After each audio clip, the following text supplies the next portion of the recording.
नमस्कार साथियों, royal study with Ajay Shastri की यूट्यूब चैनल पर आपका हार्दिक स्वागत है।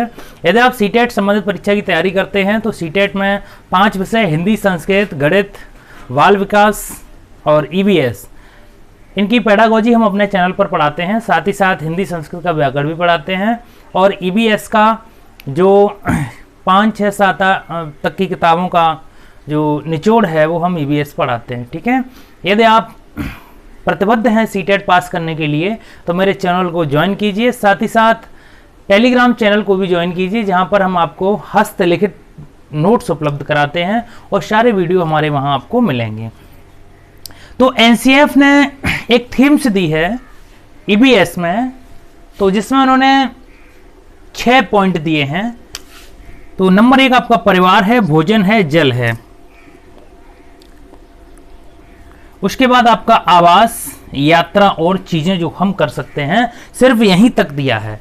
लेकिन इनकी जो विवेचना है बहुत बड़ी है। परिवार एवं मित्र में हमारे क्या क्या आएंगे? हमारे संबंध आएंगे, कार्य व खेल आएंगे, जानवर आएंगे, पेड़ आएंगे। अब वो पूछेगा कि परिवार एवं मित्र का हिस्सा नहीं है या है, तो परिवार एवं मित्र में क्या क्या आएगा? हमारे संबंध आएंगे, जो हमारे संबंध हैं, पारिवारिक संबंध है या हम जिनसे भी संबंध रखते हैं, वो परिवार एवं मित्र में आएंगे। कार्य एवं खेल, जो हम कार्य कर सकते हैं या करते हैं। और खेल, खेल किस लिए खेले जाते हैं? भाईचारा को बढ़ाने के लिए, ठीक है, मित्रता को बढ़ाने के लिए। तो यहाँ पे मित्र शब्द लिखा है। जानवर क्या है? जानवर हमारे मित्र हैं, ठीक है, हमारे परिवार के सदस्य हैं जानवर। तो परिवार एवं मित्र में आपके जानवर आएंगे। फिर आपके पेड़ पौधे, पेड़ पौधे भी हमारे मित्र और परिवार का हिस्सा ही होते हैं। तो ये आपकी उपथीम्स हैं। अब हम बात करते हैं कि परिवार एवं मित्र में क्या क्या आएगा। परिवार एवं मित्र में हम बता चुके हैं कि संबंध, हमारे जो रिश्ते हैं, और कार्य एवं खेल आएंगे, जानवर आएंगे, पेड़ पौधे आएंगे। उसके बाद क्या है? भोजन। अब भोजन में क्या क्या आएगा? भोजन में खाने की चीज़ें आएंगी, ठीक है, कौन सा किसका भोजन है, कौन क्या खाता है, कहाँ पे कौन सी चीज़ खाई जाती है, ठीक है, ढोकला कहाँ मिलता है, चावल कहाँ मिलता है, ठीक है, इस तरीके के प्रश्न आएंगे। मछली के तेल की मछली के तेल से नारियल के तेल से मछली कहाँ बनाई जाती है, ठीक है, या सरसों के तेल से मछली कहाँ बनाई जाती है। आप कहीं भी कुछ भी बनाएं, जो एनसीईआरटी की पुस्तकों में लिखा है बस आपको वही याद करना है। तो भोजन से संबंधित प्रश्न आएंगे। उसके बाद जल है। अब जल हमें कहाँ कहाँ से प्राप्त होता है? महासागरों से, बादलों से, नदियों से। इसके साथ साथ कौन सा जल कितना प्रदूषित होता है, जल से होने वाली बीमारियाँ, ठीक है, जल का हम उपयोग कहाँ कहाँ करते हैं, सिंचाई में करते हैं तो कौन सी सिंचाई महत्वपूर्ण है। ये सारे संसाधन आपके जल में आएंगे जो जल से संबंधित होंगे। आवास की बात करते हैं। आवास का मतलब होता है रहने का स्थान। तो हम कहाँ कहाँ रह सकते हैं? रहने के साथ ही साथ कुछ ऐसे तथ्य भी हैं, जैसे पेड़ों पर कौन रहता है तो वो भी उनके आवास हैं, ठीक है, शाखाओं पर रहने वाले, जल में रहने वाले और पृथ्वी पर रहने वाले, ठीक है। तो ये आवास के प्राणी आएंगे जो आवास में रहते हैं। यात्रा, यात्रा कहाँ से कहाँ तक जाना है, कहाँ तक जाने में कितने पुल सुरंग पड़ते हैं, कौन से सापेक्ष क्या है, ये सारे तथ्य आपके यात्रा में आपको पढ़ने को मिलेंगे। चीज़ें जो हम कर सकते हैं, बना सकते हैं, यहाँ पे पूरा अधिगम विस्तार आपका 6वें पॉइंट में दे दिया गया है, तो इसको आप आसानी से समझ सकते हैं। अब उपथीम्स तो हमने पढ़ ही ली हैं। भोजन की भी हम उपथीम्स देख लेते हैं क्या है। चखना होता है टेस्टिंग, उसके बाद पचाना होता है डाइजेस्टिंग, उसके बाद पकाना होता है, और फिर संरक्षण तकनीकी। अब देखिए चखना क्या है कि हमारे जीभ में असंख्य स्वाद कणिकाएं होती हैं। तो हम जो हमारे जीभ होती है वहाँ पर जो छिद्र होते हैं वो स्वाद को बता देते हैं कि अमुक वस्तु का कैसा स्वाद है, पदार्थ का कैसा स्वाद है। पचाना, हम कैसे पचाते हैं? तो जीभ से ही पचना हमारा भोजन स्टार्ट हो जाता है। हम जितना जीभ से मतलब मुंह से लिक्विड के रूप में कर देंगे बस यहीं से पचना प्रारंभ हो जाता है लार के साथ। पकाना, पकाना हम कैसे कैसे पकाते हैं, पकाने के तरीके पूछे जाते हैं, उबाल कर, ठीक है, सेंक कर, तल कर, भून कर, इस तरीके से। संरक्षण तकनीकी क्या है भोजन में? संरक्षण तकनीकी का आशय ये है कि बच्ची को आम पसंद है तो वो आम लंबे समय तक खाना चाहती तो कैसे खाएगी? तो उसका अचार रख के, मुरब्बा रख के, ठीक है। और संरक्षण के लिए जैसे धनियों को अगर आपको ज़्यादा समय के लिए हरे धनिया रखने हैं तो 24 घंटे के लिए रखना है तो क्या करना है? तो संरक्षण की तकनीकी है कि धनिया को मतलब सूती कपड़े में भिगो कर रख देते हैं तो तकरीबन 24 घंटे तक वो हरे बने रहते हैं। ठीक है, अगर आपको अचार को संरक्षित करना है तो डिब्बे में रखना है, डिब्बे को पहले सुखा लेना है, क्योंकि उसमें नमी वगैरह न रह जाए, अगर नमी रह जाती है तो अचार खराब हो जाता है। तो ये संरक्षण तकनीकी है। किसान और भूख, किसान से संबंधित प्रश्न आएंगे यहाँ पे, किसान क्या क्या उगाते हैं, क्या क्या करते हैं, भूख लगने पर क्या किया जाता है, इस तरीके की आपकी उपथीम्स यहाँ पे दी गई है। अब हम कुछ इंपोर्टेंट ट्रिक्स आपको बताते हैं, जो सकारात्मक तथ्य और नकारात्मक तथ्य होंगे यहाँ पर, ये आपके सीधे से उत्तर होंगे। तो सबसे पहले हम देखते हैं कि ईबीएस में कहानियां पढ़ाने का उद्देश्य क्या होता है। तो कहानियां पढ़ाने का उद्देश्य होता है अवधारणाओं से जोड़ने के लिए संदर्भ उपलब्ध कराती हैं। जो कहानियां पढ़ाई जाती हैं ईबीएस में, वो अवधारणाओं को संदर्भ के साथ जोड़ने के लिए पढ़ाई जाती हैं, अर्थात अवधारणाओं से जोड़ने के लिए संदर्भ उपलब्ध कराती हैं। संदर्भ का मतलब होता है किसी विषयगत उपागम, संदर्भ कहलाता है। अभिसारी चिंतन कैसा होता है? अभिसारी चिंतन होता है बंद अंत वाले प्रश्न जो होते हैं, जैसे प्रश्न पूछा जाए कि क्या होगा यदि पृथ्वी से पेड़ खत्म हो जाएं, तो जब सारे पेड़ खत्म हो जाएंगे तो पृथ्वी पर ऑक्सीजन की कमी हो जाएगी, एक अंत वाला प्रश्न हो गया, बंद अंत वाला प्रश्न है। ठीक है, क्या होगा अगर हमारे शरीर में सांस न रहे, तो सीधी सी बात है मृत्यु हो जाएगी। ठीक है, अपसारी चिंतन क्या होता है? मुक्त अंत वाला प्रश्न होता है, पूछ लिया जाता है कि जैसे पेड़ों के 5 लाभ बताइए, तो पेड़ों के 5 क्या 50 लाभ हैं, आप बता सकते हैं। औषधि प्राप्त होती है, ठीक है, भोजन प्राप्त होता है, छांव में बच्चे बैठते हैं, खेलते हैं, लकड़ी प्राप्त होती है, ठीक है, फर्नीचर प्राप्त होता है, बहुत सारे लाभ हैं। तो जिसके एक से अधिक लाभ प्राप्त होते हैं या एक से अधिक उत्तर हो सकते हैं, वो आपका अपसारी चिंतन अर्थात मुक्त अंत वाला प्रश्न कहलाता है। अब बात करते हैं समुदाय। ईबीएस में समुदाय का क्या महत्व है, समुदाय का वर्णन एनसीएफ ने किस रूप में किया है? तो वास्तविक परिस्थितियों से सीखने के अवसर उपलब्ध कराता है। समुदाय का मतलब क्या होता है? एक संस्था होती है, एक समाज होता है, एक समुदाय होता है। तो संस्था जो होती है वो संस्था का एक निश्चित उद्देश्य होता है, और समुदाय भी क्या है? एक समाज का बना हुआ एक समुदाय है। तो समुदाय में सभी लोग रहते हैं। तो समुदाय से क्या है कि समुदाय एक वास्तविक परिस्थितियों में सीखने के अवसर उपलब्ध कराता है। अब समुदाय में बुजुर्ग लोग भी रहते हैं, ठीक है, बच्चे भी रहते हैं और प्रौढ़ भी रहते हैं। तो उनसे क्या है कि समुदाय में रह के कुछ न कुछ सीखने को मिलता है, अर्थात वास्तविक परिस्थितियों में सीखने के अवसर उपलब्ध कराते हैं समुदाय के व्यक्ति या समुदाय में जो वातावरण होता है वो। संदर्भगत का मतलब होता है अधिगम प्रवेश, संदर्भगत मतलब अधिगम प्रवेश। अब हम आपको कुछ ऐसी चीज़ों से अवगत कराते हैं जो अब तक आपने नहीं समझी होंगी। तो मैं आपको बताता हूं कि कुछ सकारात्मक तथ्य हमने यहाँ पर आपके लिए छांट छांट के लिखे हैं, जो सीधे परीक्षा में आपके आते हैं। आपको सिर्फ प्रश्नों में जो 15 अंक की पेडागोजी आएगी उसमें आपको सिर्फ देखना है कि अमुक कौन सा प्रश्न वहाँ पे विकल्प में कौन सा तथ्य लिखा है, वो आपको उत्तर देना। सबसे पहले हम सकारात्मक यानी प्लस पॉइंट की बात करते हैं। तो सबसे पहले हम देखते हैं कि एकीकृत विषय विज्ञान मतलब ईवीएस क्या है? ईवीएस मतलब एनवायरमेंटल स्टडीज। तो इसमें एकीकृत विषय सकारात्मक तथ्य है, एकीकृत के बारे में बात की जाएगी तो आपका उत्तर सही होगा। तो इस तरीके से एकीकृत विषय के रूप में ईवीएस को देखा जाता है। ईवीएस का तात्पर्य यह है कि जो चीज हमें प्रभावित करती है वो सभी ईवीएस के अंतर्गत पढ़ाई जाती है। खोजने सीखने के अवसर उपलब्ध कराना, खोजने एवं सीखने के अवसर उपलब्ध कराने से आशय ये है कि विज्ञान में क्या है कि खोजी प्रवृत्ति, यानी जीन पियाजे जी ने कहा है कि बालक जो होता है बचपन से ही सक्रिय अन्वेषक होता है, सक्रिय वैज्ञानिक होता है, वो हमेशा कुछ ना कुछ सोचता ही रहता है। जैसे यदि आप घर पे कोई काम कर रहे हैं तो बालक भी वह काम करने लगता है, अर्थात बालक क्या होता है? वैज्ञानिक प्रवृत्ति का होता है, सक्रिय अन्वेषक होता है।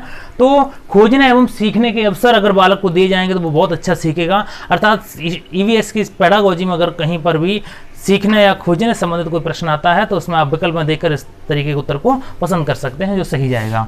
प्रकृति से संबंधित तथ्य, चूंकि हम ईवीएस पढ़ रहे हैं और प्रकृति से संबंधित कोई तथ्य आता है या प्रकृति को जोड़ने से संबंधित कोई तथ्य आता है तो वो आपका 100% उत्तर सही जाएगा। दत्त कार्य अधिगम विस्तार, जो कार्य दिया गया है उसके अधिगम का विस्तार किया जाए, दत्त कार्य अधिगम विस्तार, इस तरीके के जो ऑप्शन होंगे वो आपको सही जाएंगे आपके। प्रजातांत्रिक प्रवेश, प्रजातांत्रिक का मतलब क्या है? प्रजातंत्र, ठीक है। प्रजातांत्रिक प्रवेश से आशय है कि जिस हम तंत्र में रहते हैं वो आपका प्रजातांत्रिक प्रवेश कहलाता है। प्रजातांत्रिक का मतलब होता है सभी के लिए, जैसे विद्यालय में सभी को समान अवसर दिए जाते हैं, जैसे कक्षा में अध्यापक सभी को प्रश्न पूछता है, वो आपका प्रजातांत्रिक प्रवेश कहा जाता है। अर्थात सभी के महत्व को, ठीक है, सभी के उसके महत्व देना, सभी के विचारों एवं भावों को महत्व देना ही प्रजातांत्रिक प्रवेश कहलाता है। हम चर्चा करते हैं अगर प्रजातांत्रिक परिवेश कहीं पे लिख के आता है वो आपका 100% उत्तर सही होगा। छात्र क्रियाशील रहें, चूंकि शिक्षा जो है एनसीएफ ने कहा है कि शिक्षा बाल केंद्रित है। बालक अगर सक्रिय होगा तो शिक्षा महत्वपूर्ण होगी, बालक अगर निष्क्रिय होगा तो बालक सीख ही नहीं पाएगा। अर्थात छात्र क्रियाशील जहां पे होंगे और जिस विकल्प में ये उत्तर दिया होगा वो आपका उत्तर सही होगा। समाज से अंतःक्रिया, समाज से बाहर कोई भी प्रक्रिया नहीं होती है, समाज के बाहर रह के कोई कुछ सीख नहीं सकता है, अर्थात समाज से अंतःक्रिया करके ही बालक सीखता है। इस टाइप के प्रश्न अगर आपको मिलते हैं और विकल्प में ये लिखा मिलता है कि समाज से अंतःक्रिया, तो वो आपका 100% उत्तर सही जाएगा दावे के साथ। हस्तपरक अनुभव, चूंकि हस्तपरक अनुभव से क्या होता है कि जीन पियाजे ही क्यों सीटेट में पढ़ाए जाते हैं, चूंकि जीन पियाजे ने अपने बालकों पर एक्सपेरिमेंट किया था। संज्ञानात्मक विकास से मतलब है जानकारी में रहकर जो विकास हो वो संज्ञानात्मक विकास कहलाता है।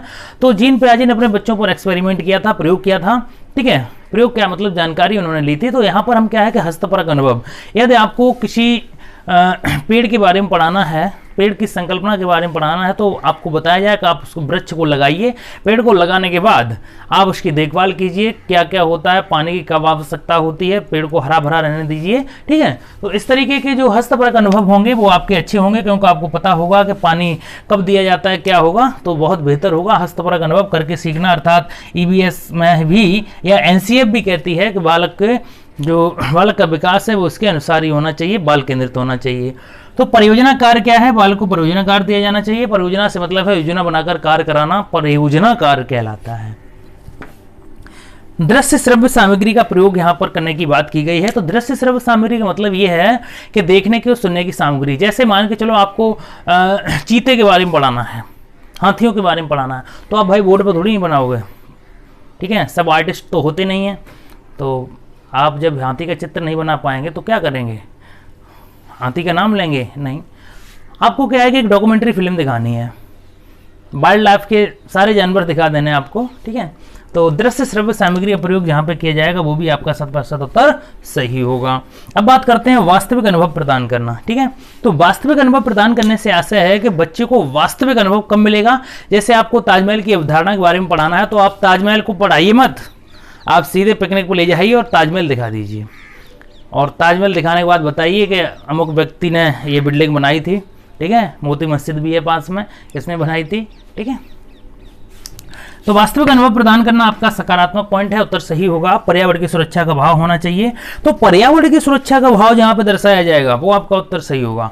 अब पर्यावरण की सुरक्षा के भाव से आशय क्या है, ठीक है। बालक में पर्यावरण के भाव विकसित कर देने चाहिए कि पर्यावरण की सुरक्षा हमेशा करनी है, पेड़ों को फालतू में नहीं काटना है, वन्य जीवों को नहीं मारना है, कहीं फालतू खनन नहीं करना है, ठीक है। इस तरीके की चीजें बालक में विकसित कर देनी चाहिए जिससे पर्यावरण की सुरक्षा का भाव बालक के दिमाग में बैठ जाए। ऐसे प्रश्न कहीं पर आते हैं और इस तरीके का ऑप्शन दिया होता है वो आपका उत्तर सही होगा। व्यापकता, प्रोत्साहन और विस्तार, ठीक है, ये आपका पीछा कहीं नहीं छोड़ेंगे, हमेशा सही पॉइंट होंगे।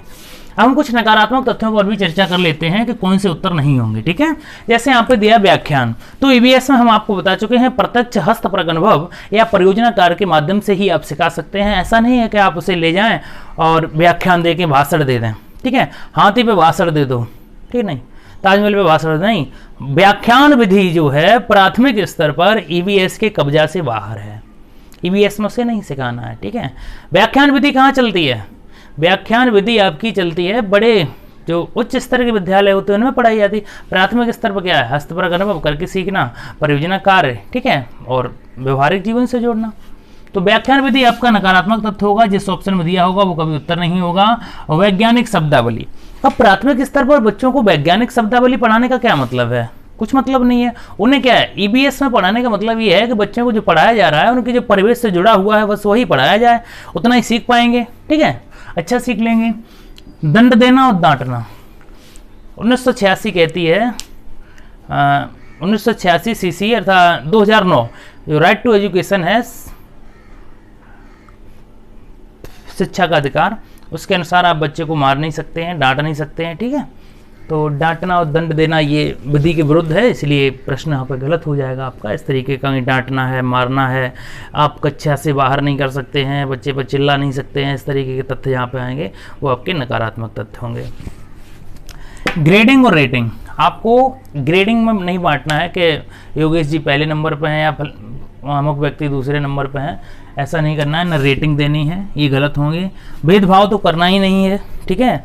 अध्यापक को सभी को एक रास्ता में समरता रोना है, किसी को अलग नहीं करना, जहाँ पे अलग किया जाए वो नकारात्मक उत्तर होगा, ठीक है। तो भेदभाव नहीं करना है, ये गलत जाएगा।